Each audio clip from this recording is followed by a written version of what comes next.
좋은 땅이 되어 열매를 맺어요. 이 제목으로 말씀을 나누는 거예요. 자, 여러분 노벨상이라는 상을 들어본 적 있으세요? 예.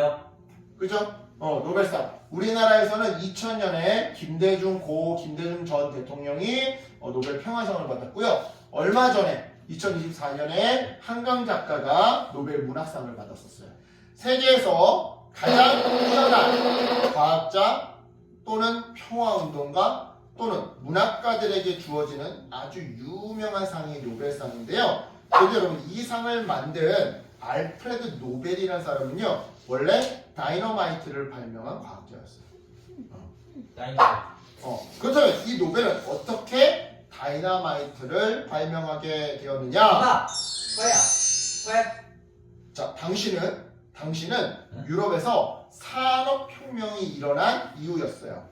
따라서 공장이 되었든 기차가 되었든 석탄이 폭발적으로 필요한 시기가 바로 이때였죠. 하지만 석탄을 얻기 위해서는 땅을 파야 했고 그 과정에서 많은 양의 폭탄이 필요했는데요. 이때 가장 많이 사용했던 폭탄이 바로 니트로글리세린이라는 물질로 만든 폭탄이었어요. 하지만 이 니트로글리세린은요 너무나도 불안정한 화학물질이라서 운반 또는 보관 중에 많은 폭발 사고와 그로 인한 인명사고가 발생하곤 했었죠.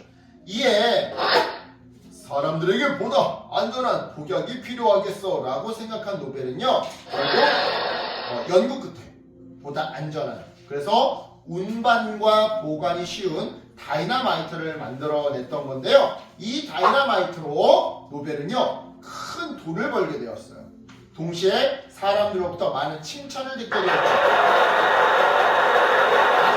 노벨 정말 감사합니다. 당신 덕분에 우리가 안전하게 석탄을 채굴하게 되었어요. 하지만 여러분 이러한 칭찬은요 얼마 가지 않았어요. 왜냐? 얼마 지나지 않아 신문에 이런 기사가 등장했기 때문에 알프레드 노벨 죽음의 상인이 죽다. 우선 당시에 노벨은 죽지 않고 살아있었어요. 노벨이 아니라 그의 형이 죽었는데 사람들이 오해를 한 거지. 노벨이 죽었다고 오해를 했던 거죠. 하지만 이건 실수라고 칠 수 있어요. 진짜 충격적이었던 것은 그 앞에 말 바로 죽음의 상인이라는 표현이었는데요. 이 표현을 접한 노벨은요 심한 충격을 받게 되었어요. 이렇게 말이죠. 사람들이 나를 죽음의 상인이라고 부르고 있어. 나는 내 발명품이 사람들의 목숨을 구해 세상을 발전시킬 것이라고 기대했는데 사람들은 오히려 전쟁과 파괴 내 발명품을 사용하고 있어. 그날 이후 노벨은요 새로운 삶을 살기로 결심했어요. 마치 속죄하는 마음으로 다이너마이트를 팔아서 벌은 돈을 모아서 과학과 평화 그리고 문학을 발전시킨 사람들에게 주는 노벨상을 만들었던 건데요. 이게 실제 노벨의 유언장이에요.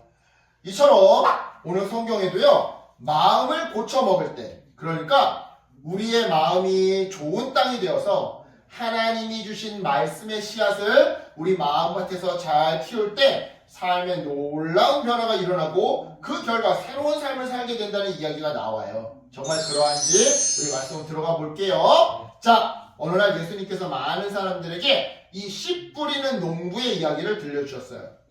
그 이야기의 내용은 이랬는데요. 한 농부가 밭에 씨를 뿌렸대요. 그런데 그 씨앗들은 길가, 그리고 돌밭, 그리고 가시덤불, 그리고 좋은 땅이라고 하는 4가지 땅에 떨어지게 돼요. 자, 먼저 여러분 길가인데요. 여기 그림 보자. 그림 봐야 돼. 그림 화면 같이 봐야 돼. 길가는요. 사람들이 밟고 지나가서 단단하게 굳어진 땅이에요. 씨앗이요. 땅에 심겨져서 뿌리를 내리고 싹을 틔우려면요. 씨앗도 일단 첫 번째 땅에 심겨져야 돼요. 땅에 심겨져야 돼요. 그런데 사람이 땅을 밟고 갔어. 길가잖아. 길가에 사람들이 많이 그 길을 밟고 갔을 거 아니야. 그럼 얘들아 흙을 다지고 꾹꾹 누르면 어떻게 돼? 단단해지지. 네. 그러니까 씨앗이 땅 속으로 들어가지 못하고 땅 위에 그냥 있는 거야. 또 하나, 설사 얘들아, 설사 어떻게 운이 좋아서 움푹 패인 곳에 씨앗이 들어갔다 하더라도 땅이 딱딱하면 어떤 일이 벌어져? 흙이 딱딱하면 흙이 숨을 쉬지 못해. 이게 무슨 말이냐면 흙 안으로 공기가 못 들어간다는 말이야. 그러면 씨앗이 숨을 못 쉬어서 뿌리를 제대로 내리지 못해요. 땅이 너무 딱딱하니까. 그러니까 봄이 되면 어떻게 하는 거야? 농부가 소에다가 쟁기를 걸어가지고 땅을 아예 다 갈아엎는 거야. 갈아엎으면 어떻게 돼? 땅이 아예 뒤집어지고잖아. 네.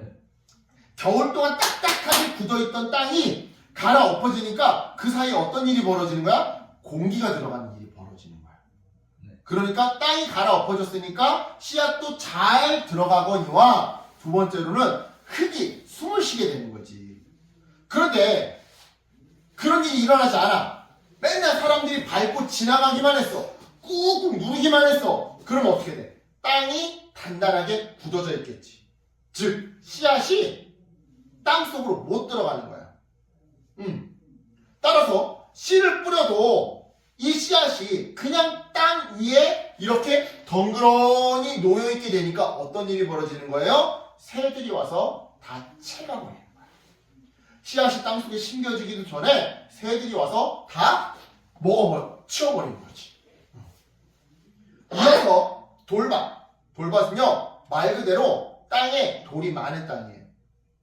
즉 씨앗이 떨어져 뿌리를 내려도 이 땅속에 돌이 너무 많으니까 깊숙이 뿌리를 내릴 수가 없는 거야. 얘들아, 씨앗은 요만한 게 요 안에 영양분이 다야. 네. 그치? 그러려면 이 영양분을 가지고 뿌리를 내리고 그 다음부터는 뿌리가 이제 영양분을 빨아줘야 될 거 아니야. 네. 그러니까 이 씨앗은 뿌리를 내리는 정도의 영양분밖에 없단 말이야. 근데 그 영양분으로 겨우 뿌리를 내려야 하는데 어떤 일이 벌어지는 거야? 돌들이 밑에 막 옆에 많아. 그러니까 얘네 피해가느라고 에너지를 다 써. 정작 깊게 뿌리를 내리는 것에는 에너지를 쓰지 못하는 거지.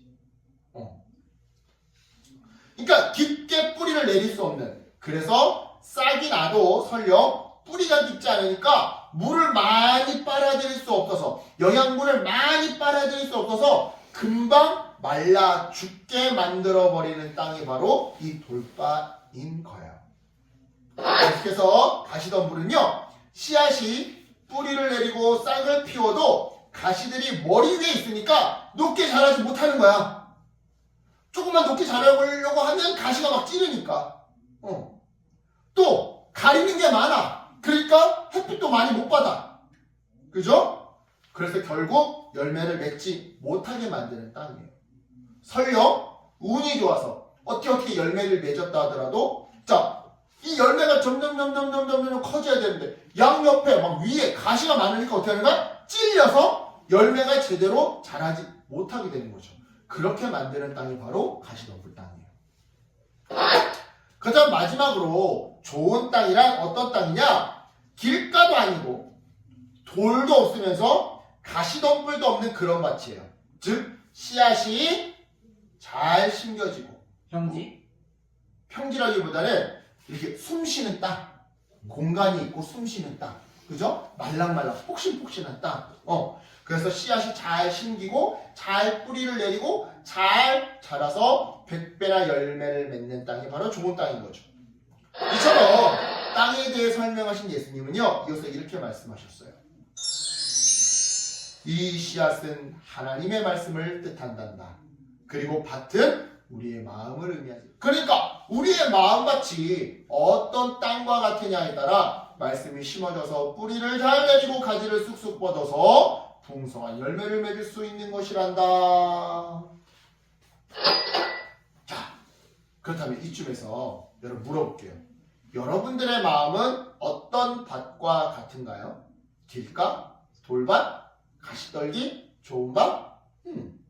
먼저 길가 같은 마음이란 하나님의 말씀을 듣지만 금방 잊어버리는 마음을 의미해요. 즉 교회에서 설교를 듣고도 집에 가면 아무것도 기억나지 않는 마음. 만약 이런 사람들이 있다고 한다면 그런 사람들의 마음이 바로 길가와 같은 마음이다 이 말이죠. 머릿속에 정보지우개가 있어. 오늘 설교 말씀 들었는데 금방 잊어먹어. 오늘 설교 말씀 마음에 새기겠어요 기대했는데 금방 마음에서 지워버려. 머리와 마음속에 전보지우개가 있는 사람들. 이런 사람들이 바로 길가와 같은 마음을 가진 사람이더라 이 말이죠. 이어서 돌밭 같은 마음이란 하나님의 말씀을 듣고 처음에는 재밌어하고 즐거워하고 기뻐하지만 조금만 어려운 일이 생기면 금방 포기하는 마음을 의미해요.